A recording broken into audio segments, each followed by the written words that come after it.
আমার ক্লাস 11-এর ছাত্রছাত্রীরা, আজকে মে মাসের 14 তারিখ হয়ে গেল। আমি জানি এখনও পর্যন্ত তোমাদের হাতে নতুন যে সিলেবাস তার বই এসে পৌঁছায়নি। তো আমি এক এক করে সিলেবাসের টপিকগুলো তোমাদের কাছে আলোচনা করব। আজকে একদম প্রথমেই তোমরা দেখতে পাচ্ছ যে সাব টপিক যেটা আছে ফান্ডামেন্টালস অফ ফিজিক্যাল জিওগ্রাফি, সেখানে ইউনিট 1-এ জিওগ্রাফি অ্যাজ এ ডিসিপ্লিন, সেখানে definition, nature and classification of geography অর্থাৎ ভূগোলের সংজ্ঞা, প্রকৃতি, শ্রেণীবিভাগ, এছাড়া scope and content of physical geography, প্রাকৃতিক ভূগোলের উদ্দেশ্য এবং বিষয়বস্তু, এটা নিয়ে আলোচনা করব। এই টোটাল ব্যাপারটা আলোচনা করতে সিলেবাস যেটা টাইম দেয়া আছে, অর্থাৎ সংসদ থেকে যেটা টাইম নির্দিষ্ট করে দেওয়া আছে 3 ঘন্টা, আমি ক্লাসে অবশ্যই ততটা টাইম দেওয়ার চেষ্টা করব। তবে এখানে ভিডিওটা বেশি বড় করব না, আমি শুরু করছি মূল আলোচনায়। এখান থেকে অর্থাৎ ফার্স্ট সেম যেটা তোমাদের, সেখানে শুধুমাত্র এমসিকিউ থাকবে। তবে ধারণা বা তোমাদের কনসেপ্টটা ক্লিয়ার করার জন্য কিন্তু সমস্ত বিষয়টা জেনে থাকা জরুরি। এবারে আমি প্রথমে আসবো ভূগোলে। তোমাদের definition, nature and classification of geography বলা আছে, তাহলে ভূগোলের সংজ্ঞা, প্রকৃতি এবং শ্রেণীবিভাগ। আমি যদি ভূগোলের সংজ্ঞাতে আসি, তাহলে ভূগোল এর যে ইংরেজি কথা সেটা হচ্ছে জিওগ্রাফি। জিওগ্রাফি শব্দটা প্রথম ব্যবহার করেছিলেন এরাটোস্থেনিস। এরাটোস্থেনিস সর্বপ্রথম জিওগ্রাফি শব্দ যে ব্যবহার করেন, জিইও, এটা এসছে জিই থেকে। জিই কথার অর্থ হচ্ছে কঠিন তরল গ্যাসীয় পদার্থে তৈরি পৃথিবী, আর গ্রাফোস থেকে এসছে গ্রাফি। এই গ্রাফোস কথার অর্থ হচ্ছে বর্ণনা, অর্থাৎ কঠিন তরল গ্যাসীয় পদার্থে সৃষ্ট পৃথিবীর বর্ণনাই হচ্ছে ভূগোল। এই গেল ভূগোল কি। তবে এই যে পরের অংশটাতেই আসছি, ভূগোলের প্রকৃতি বা ভূগোলের যে শ্রেণী বিভাগ, এই প্রকৃতি বা পরিধি, এটা যদি দেখি তাহলে এখন যে ভূগোল চর্চার বিষয়বস্তু সেটা শুধু পৃথিবীর বর্ণনা, মানে কঠিন তরল গ্যাসীয় পদার্থের সৃষ্ট পৃথিবীর বর্ণনা, অর্থাৎ পৃথিবীর উপর ভূমিরূপ, পৃথিবীর নিচে অর্থাৎ মাটির তলার যে অংশটা, সেই অংশটা হচ্ছে ভূতত্ত্ববিদ্যার অন্তর্গত। মানে শুধুমাত্র পৃথিবী বা বায়ুমণ্ডল, এই ব্যাপারটা যেটা ভূপৃষ্ঠের উপরে আছে বায়ুমণ্ডল, এছাড়া পৃথিবীপৃষ্ঠের উপরে আছে জলভাগ, অর্থাৎ এই কঠিন তরল গ্যাসীয় পদার্থের সৃষ্ট পৃথিবীর বিবরণই কিন্তু শুধুমাত্র নয়, এর সঙ্গে যেটা যুক্ত হয়েছে সেটা মানবীয় ভূগোল এবং সাংস্কৃতিক ভূগোল। অর্থাৎ ভূগোল একটা একক বিষয় নয়, এটা একটা সাংশ্লেষিক বিষয়।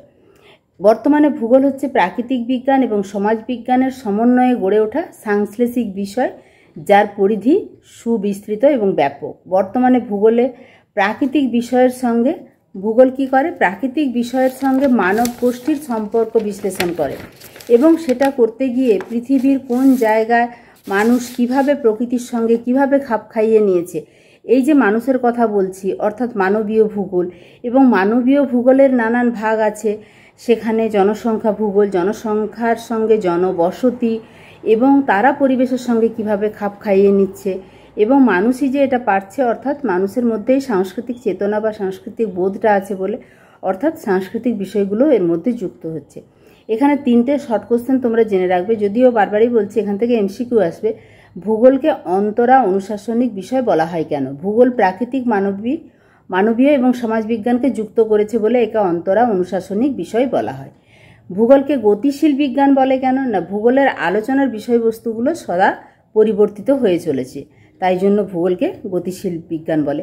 এই যে আগে বলছিলাম শুধুমাত্র কঠিন পদার্থে সৃষ্ট পৃথিবীর বিবরণ, সেটাই কিন্তু নেই। বর্তমানে এর প্রকৃতির পরিধি অনেকটাই দীর্ঘায়িত হচ্ছে, যত দিন যাচ্ছে তত ভূগোলের পরিধি বাড়ছে।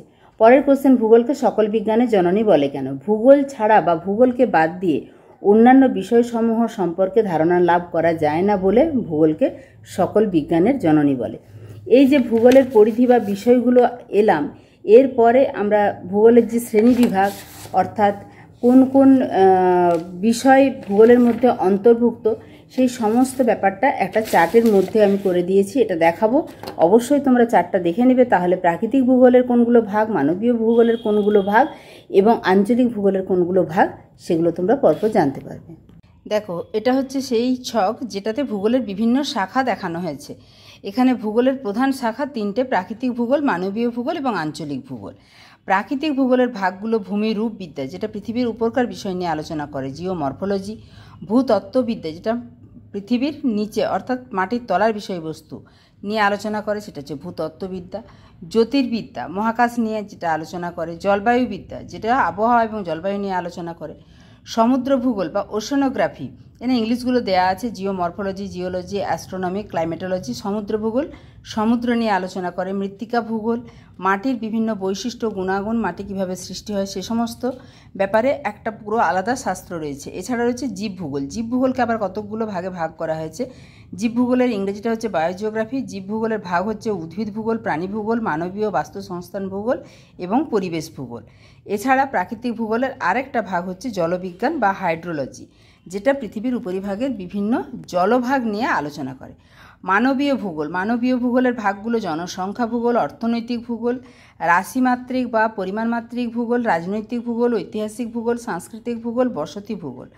এখানে প্রথমে যে অর্থনৈতিক ভূগোল, জনসংখ্যা ভূগোলের পরে যে অর্থনৈতিক ভূগোল, তার আবার ভাগ আছে কৃষি, শিল্প, পর্যটন, পরিবহন, বাণিজ্যিক এবং আন্তর্জাতিক সম্পর্ক ভূগোল। আর এখানে বসতি ভূগোলের দুটো ভাগ, গ্রামীণ বসতি এবং শহরের বসতি। এছাড়া আছে আঞ্চলিক ভূগোলের তিনটে ভাগ। বৃহৎ অঞ্চল, যেটা ম্যাক্রো রিজিয়ানকে নিয়ে আলোচনা করে, মাঝারি অঞ্চল বা মেসো রিজিয়ান, আর ক্ষুদ্র অঞ্চল বা মাইক্রো রিজিয়ান। তাহলে এই ছিল ভূগোলের বিভিন্ন শাখা বা ভূগোলের যে শ্রেণীবিভাগ আমরা ডেফিনেশন, নেচার এবং ক্লাসিফিকেশন পড়ছিলাম। তাহলে এখানে এই শ্রেণীবিভাগটা সম্পূর্ণ হলো। এখানে কিন্তু তোমাদেরকে হয়তো এমসিকিউ দিয়ে দিতে পারে যে মহাকাশ নিয়ে আলোচনা করে কোন ভূগোল, সেখানে তোমাদের ভূমিরূপবিদ্যা, ভূতত্ত্ববিদ্যা, জ্যোতির্বিদ্যা, জলবায়ুবিদ্যা অপশন দেওয়া থাকলো, তোমরা জ্যোতির্বিদ্যা অপশনটায় দাগ দিতে পারবে, যেহেতু এমসিকিউ থাকছে। ফলে এই ছকটা কিন্তু করা খুব জরুরি। ঠিক আছে, দেখা হচ্ছে পরের ভিডিওতে, পরের ক্লাস নিয়ে, পরের টপিক নিয়ে খুব তাড়াতাড়ি আসছি।